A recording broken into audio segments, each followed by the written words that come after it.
एक बार ऋषि मुनियों के बीच एक गहन चर्चा छिड़ गई। विषय था, चारों युगों में सबसे श्रेष्ठ युग कौन सा है। कोई सतयुग को महान बताता, जहां धर्म चारों चरणों में पूर्ण था। कोई त्रेता युग की प्रशंसा करता, जहां भगवान राम ने मर्यादा सिखाई। तो कोई द्वापर युग को श्रेष्ठ मानता, जहां स्वयं श्री कृष्ण ने लीला रची। सबकी राय अलग अलग थी, निर्णय कठिन था।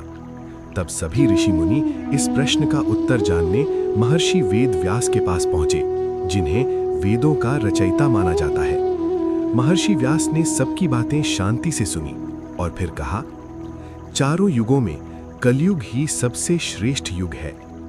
ये सुनकर सभी ऋषि आश्चर्य में पड़ गए। महर्षि व्यास ने समझाया कि सतयुग में जो पुण्य 10 वर्षों की भक्ति से मिलता है, वही पुण्य त्रेता युग में 1 वर्ष की भक्ति से मिलता है।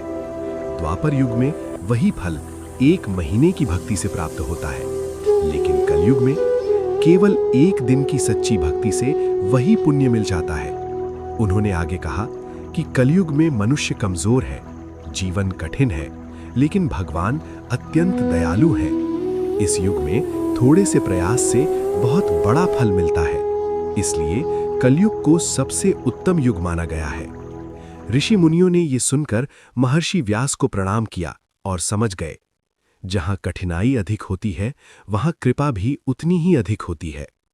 कथा का सार, कलयुग बुरा नहीं है, बस कठिन है, और जहां कठिनाई है, वहीं भगवान की सबसे अधिक करुणा भी है। जय श्री कृष्ण। राधे राधे।